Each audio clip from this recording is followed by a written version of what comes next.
Thank you for joining me. We're nearing the 2-month mark in our fight against the 2019 novel coronavirus.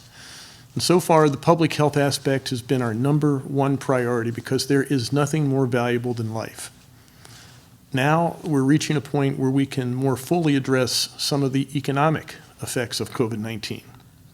An estimated 1 in 6 Pennsylvanians who are currently able to work do not have a job.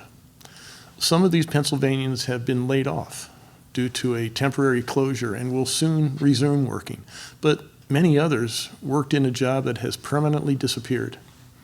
As businesses begin to reopen, we're walking a tightrope between health and economy. Though the spread of COVID-19 has slowed, we have not eradicated this illness, nor have we cured it. We anticipate many months to pass before we have a vaccine, and some current projections show a resurgence of the virus in the fall. We do not want to spend the next few months or next year cloistered inside our homes. We want to be able to resume working, going to school, going to church, and visiting our loved ones. We want to reopen businesses of all types, and we want to be able to do this with as little risk as possible. When this virus first arrived, we had very little time and knowledge to prepare. Now we have the gift of experience. We have better testing capabilities. We have a more robust contact tracing system in place, and we have a better understanding of the virus's transmission. To reopen our economy to its maximum potential, we will need to boost our ability to contain this highly transmissible virus. So I am proposing the Commonwealth Civilian Coronavirus Corps, a new program that will expand our ability to conduct contact tracing and testing and mobilize Pennsylvanians to do all sorts of things to contain the COVID-19 virus. The Commonwealth Civilian Coronavirus Corps will reduce our unemployment rate while making a lasting health and economic contribution to our Commonwealth. By maximizing our testing and contact tracing capabilities, we can contain COVID-19 without widely freezing the movement of Pennsylvanians.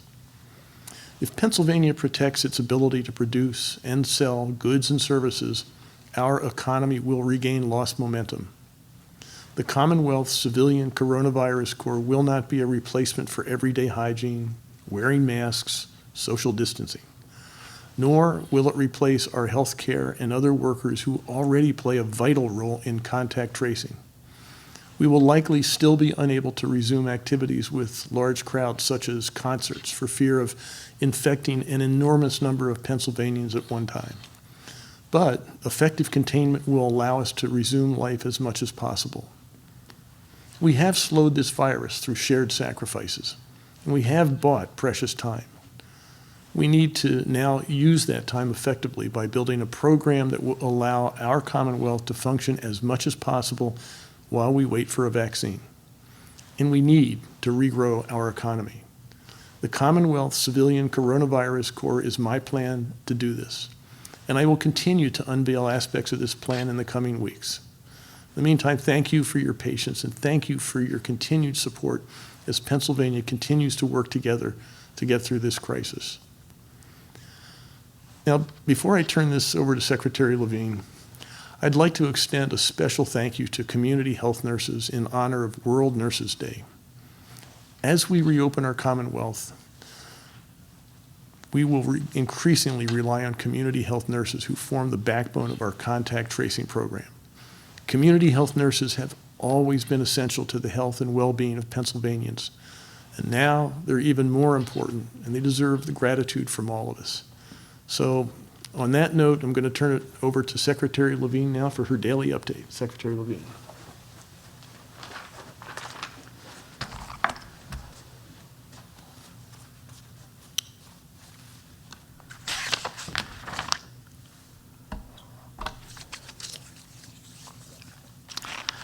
Good afternoon. Here is our latest update on COVID-19 in Pennsylvania. As of 12 a.m. this morning, we have 888 new cases of COVID-19. This brings our statewide total to 51,845 Pennsylvanians who have tested positive for COVID-19 in all 67 counties. This includes 3,316 positive cases in healthcare workers. It includes 2,062 positive cases in workers within the food industry at 122 facilities statewide. And it includes 10,010 positive cases among residents of 502 long-term care living facilities, which include nursing homes and personal care homes.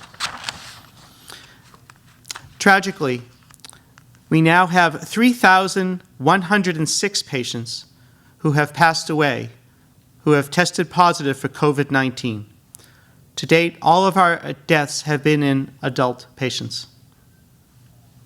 As of 10 a.m. today, hospitals are reporting that approximately 2,553 patients are currently hospitalized due to COVID-19. 549 of those patients are currently requiring the use of a ventilator or a breathing machine. Across our healthcare system, approximately 46% of hospital beds, 40% of intensive care unit beds, and nearly 75% of our ventilators are still available. As the governor pointed out, this is Nurses Week and National and International Nurses Day today. Across the nation and across Pennsylvania, we want to take a moment to recognize the essential contributions and sacrifices that nurses have made throughout this pandemic. This includes nurses caring for patients with COVID-19 and caring for other patients. All of our nurses, including those here at the Department of Health, have been instrumental in caring for the citizens of Pennsylvania. At the Department of Health, our nurses have been on the front lines, from helping nursing homes to do contact tracing and getting people connected to care. I want to thank them for working in communities across the Commonwealth to help us achieve a healthy Pennsylvania for all. But we wanted you to hear about their work in their own words, and so we have this video.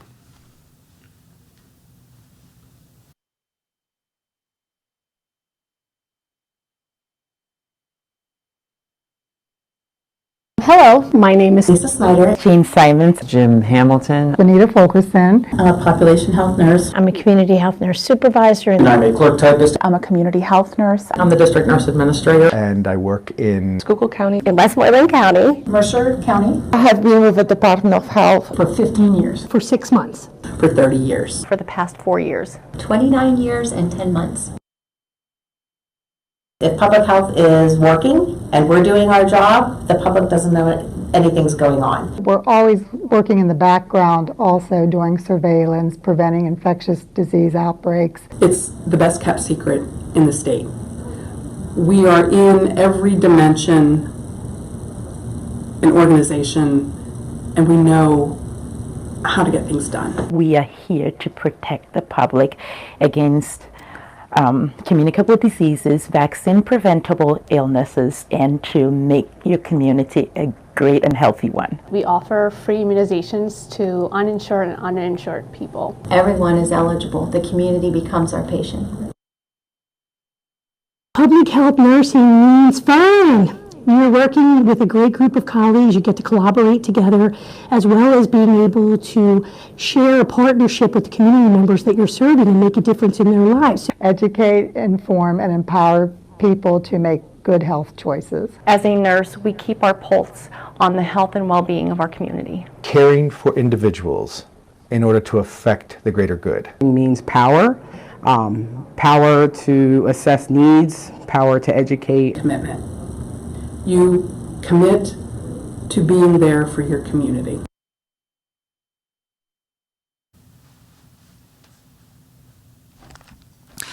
Thank you again to every nurse in Pennsylvania and our nation for helping keeping us safe. Now, here are my daily reminders. Please wash your hands with soap and water for at least 20 seconds, or the time it takes to sing Happy Birthday twice, and use hand sanitizer if soap and water are not available. Cover any coughs or sneezes with your elbow, not with your hands. And don't touch your face, especially after touching surfaces. Clean surfaces frequently. And if you have to go out for life-sustaining activities, please wear a mask if you're going to come into contact with others. If you have questions about your health, please contact your healthcare provider. And if you need mental health resources because you or someone you know is experiencing a mental health crisis, please use our crisis text line by texting PA to 741-741 or call the statewide support and referral helpline at 1-855-284-2494. Again, 1-855-284-2494. If you or someone you know is suffering from an addiction, you can call the helpline through the Department of Drug and Alcohol Programs at 1-800-662-HELP. Again, 1-800-662-HELP. For the most reliable information related to Pennsylvania's response to COVID-19, please visit our website at health.pa.gov. And what is most important for Pennsylvanians to remember is stay calm, stay home, and stay safe. And the governor and I will now take your questions. Thank you, Secretary. Our first question is for you from WHYY. Last week, New Jersey released its provisional death statistics for the past few months, which show a clear rise in deaths. Could you comment as to why Pennsylvania has not recorded a similar rise in deaths? Is it because the impact of COVID has been limited here or because of reporting issues on the state side? Well, first, New Jersey has a completely death reporting system that we do. We have great coroners, 67 coroners in our Commonwealth. They have a medical examiner system that reports through their department, so it's a completely different system. But we've been looking at the data today, and in New Jersey, they have reported 131,890 patients with COVID-19. They have reported 8,549 deaths, which is approximately 6% of patients have tragically passed away. In Pennsylvania today, we reported 51,845 patients with COVID-19, and tragically we have reported 3,106 deaths. This is approximately 6% of patients with COVID-19 have tragically passed away. So in terms of the death reporting due to COVID-19, it's approximately the same. The Public Source and Post-Gazette also have questions on death reporting. The New York Times reporting this morning that the state's reporting of death totals to the CDC was slower than normal. Why is that, and why is it problematic this year? Well, so reporting all the deaths and the cases and deaths of COVID-19 has certainly been a challenge in our department to do that in real time almost, and to reporting that data every day. In terms of death reporting, we have our two death reporting systems that I have discussed, the NEDS reporting system, but also our electronic death reporting system. We get deaths recorded from our great coroners as well. And then we get deaths reported through our systems through the county municipal health departments. We have mentioned that Philadelphia has a different system, and it has taken time to reconcile that. So has been a real challenge. We are absolutely committed to this, and the governor has emphasized this, his commitment to getting this data out in an efficient way. We are going to be working every day now to reconcile our data with the Philadelphia County Health Department. We are working on both personnel and in IT ways to harmonize and reconcile our NEDS system and our electronic death reporting system, and we commit to getting the most accurate data reported to you every day that we possibly can. From 6ABC, the Butler Eagle, and WKOK, questions about elective surgeries and dental guidance. There seems to be some confusion when dental practices can open for elective procedures, including routine teeth cleanings. In what phase are you advising dental procedures to open for elective non-emergency care? We'll be having dental guidance that will be released by Friday. And then also a local dentist expressed his concern about a hospital resuming elective procedures, not receiving PPE from the department. This dentist says local doctors should be making the decision as to whether or not a procedure is necessary or not. What is your response? Well, we agree that local doctors should be making the decisions whether a medical procedure is necessary, and we agree with that. And in almost all the areas of the state, except for the hardest hit areas, we are allowing elective procedures to start in hospitals and health systems, as well as ambulatory surgical facilities. The question of personal protective equipment is different, however. We have to prioritize the state's supply of personal protective equipment that we have gotten from the federal government, as well as really purchasing that throughout the state and the nation and internationally to the areas most hard hit from COVID-19. And so right now, we are prioritizing long-term care living facilities, including nursing homes and personal care homes that are struggling with patients with COVID-19. From Fox 56, what exactly are respirator decontamination systems and how can they help our first responders? Well, the Battelle unit has opened in Delaware County. This is a critical care decontamination system. It's very important to emphasize this is free. And this is used to sterilize the N95 masks that we have been talking about. Those are called respirators at times. That's different than a ventilator. But these N95 respirators can be sterilized using aerosolized hydrogen peroxide, and that is being done free for hospitals, health systems, first responders, nursing homes throughout the Southeast now. Thank you, Secretary. Our next question is for the Governor.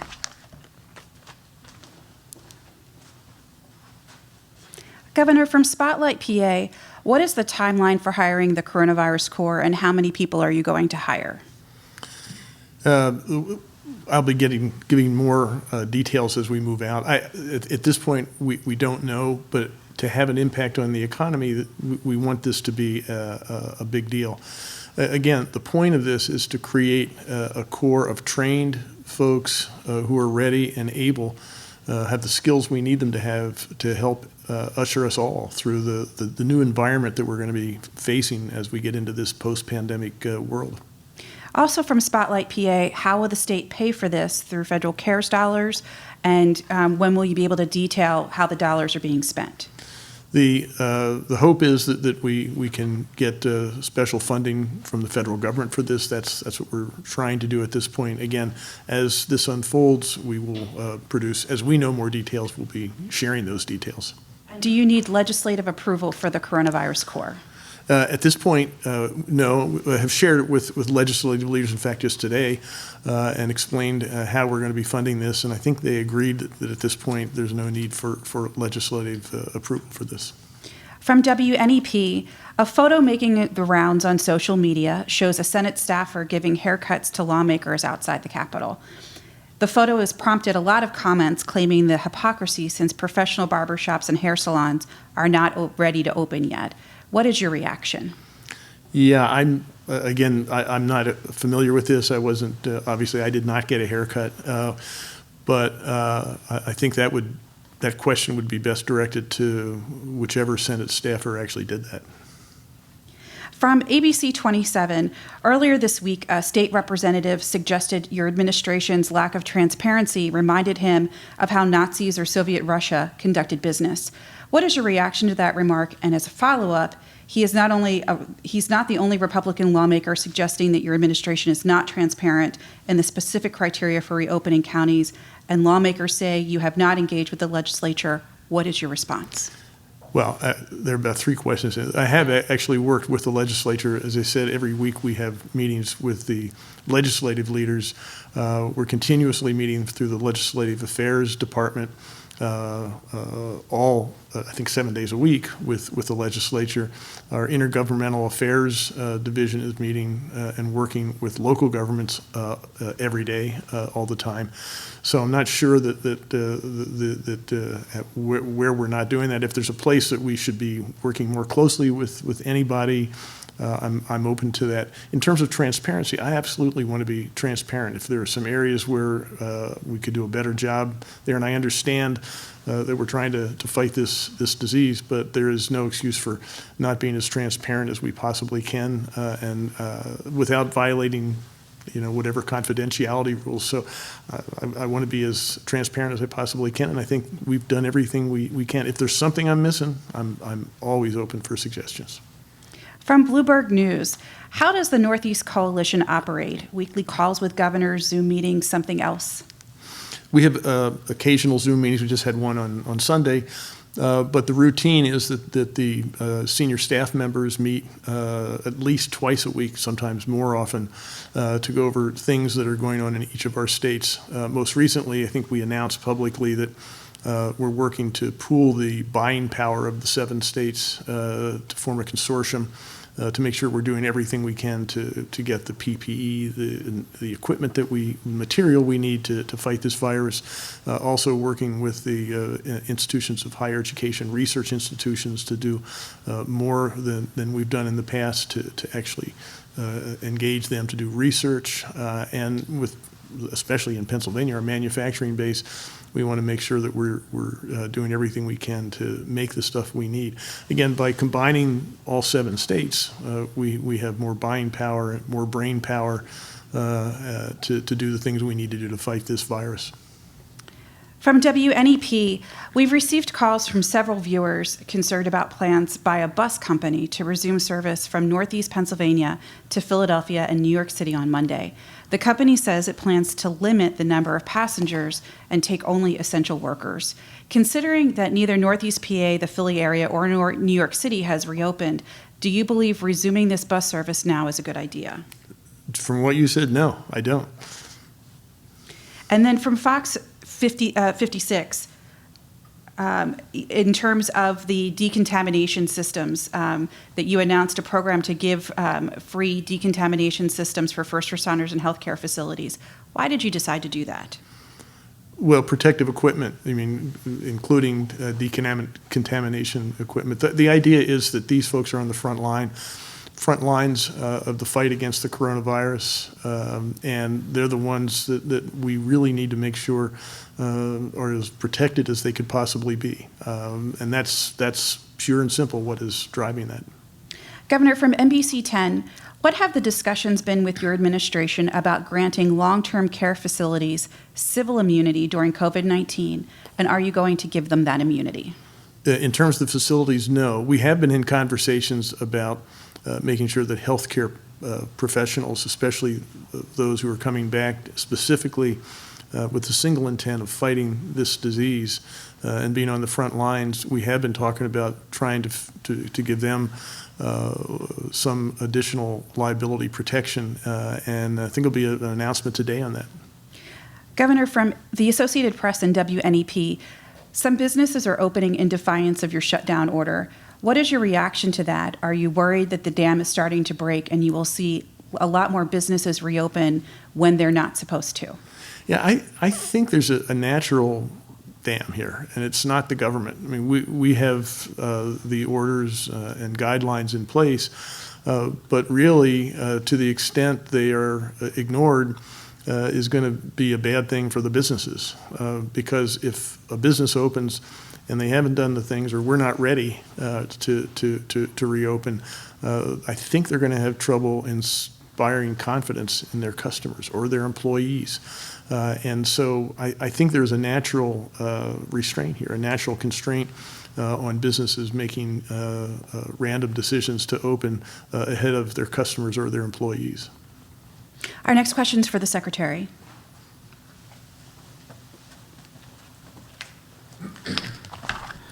Secretary, from the Pittsburgh Post-Gazette, the second part of the question that I had missed earlier on reporting deaths. Has the state taken a look at the overall death totals to try to come up with some estimate of the excess death total so far this year that might demonstrate the full impact of the pandemic? Well, I mean, we certainly know that there are over 3,000 deaths specifically from COVID-19, but I'm aware of some of the calculations that the question is referring to, and we'll be taking a look at that. From WFMZ, regarding nursing homes and including them in the count to reopen, at least one county, Delaware, has asked that these positive cases be excluded, and some others, Bucks, has alluded to this.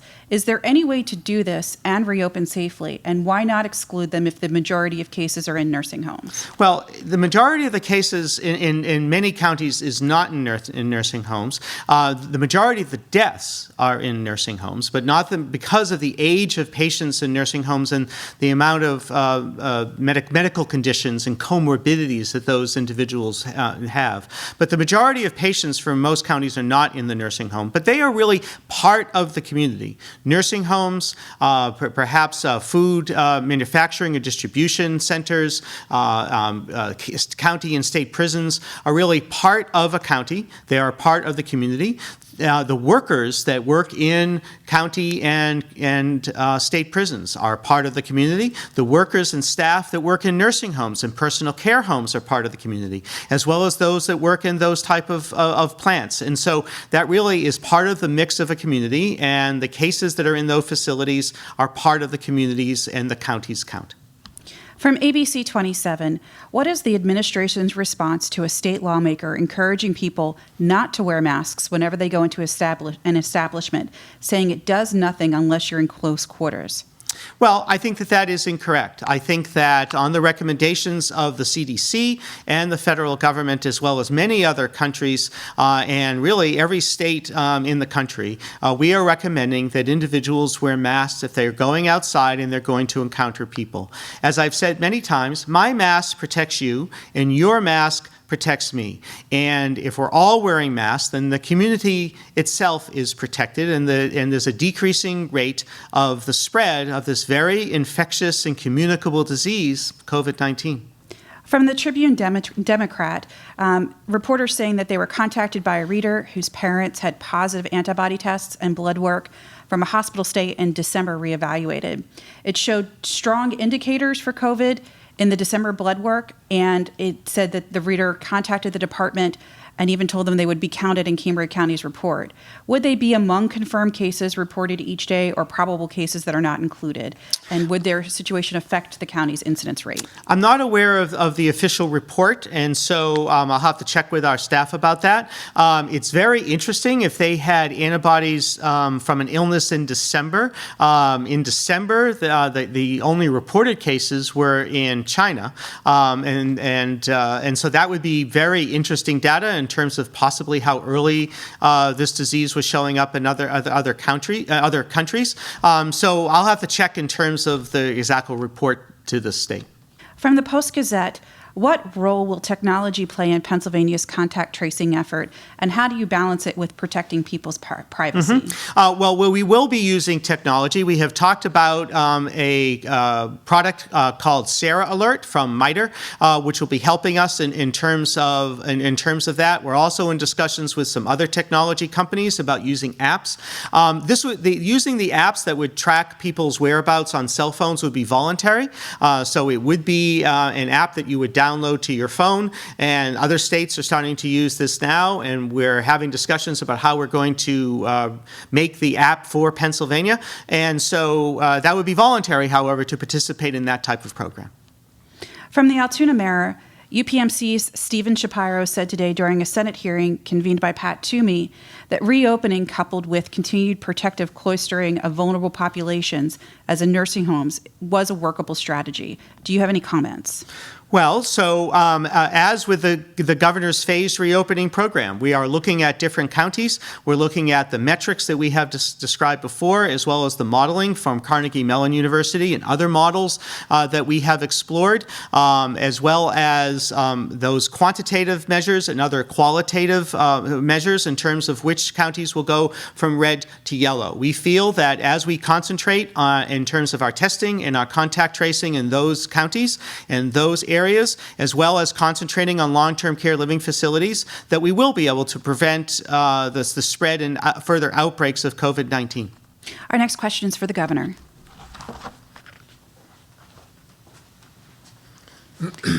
Governor, from Penn Capital Star, why has testing plateaued? The state collected an average of 5,900 new tests each day over the last week, and that figure falls short of its goal of testing 8,500 people per day. Looking over the past month, it's clear that testing data is now lower. State officials have said all along that capacity is increasing. Why should we believe that now? Yeah, and I'll let Secretary Levine take this, but let me just start saying one of the things is that we limit the number of people who actually qualify to take the test, because we say you have to have a medical professional send you to get the test, which means you have to have some indication that you may have the disease. As fewer people have this disease, there are going to be fewer tests unless we change the rules. So until we get to the point where we can do mass testing, surveillance testing, I think this is something that we're going to see. So I think that might be, and I'll let the Secretary chime in here, but I think that could be something that's a function of a disease that we're actually starting to beat. Secretary Levine. Thank you. Well, certainly I agree with the governor in terms of that we are seeing less cases of COVID-19. We reported 888, I believe, new cases, and so that's really good news. We're going to have to, that's over 4 days now that we've had less than 1,000 new cases. Trends mean more than any specific day, but it's starting to form a trend, so I think that that's very positive news. But we do want to continue to expand testing, particularly in the areas that are still affected in the southeast and the northeast, where there's still significant incidence of COVID-19, and into those areas that are going yellow in 2 days now. So we're going to be working to do that. As the governor said, except for our mass testing sites, you need a doctor's order to have a test done, and we're trying to think of some ways that we might be able to make that even easier for people to get tests. We want tests to be done at hospitals and health systems. We know that Rite Aid is doing tests, and we're trying to expand that as well, perhaps other types of pharmacies. And then we're going to start to consider when and how we would do the type of population-based testing, which is very different, the type of surveillance testing, and when we'll be able to do that. So we're going to take all of that into consideration, and we still want to increase testing. Thank you, Secretary. For the reporters whose questions we were not able to get to today, the Department of Health and the Governor's Office will respond within the next 24 hours. Our next briefing will be tomorrow. Thank you.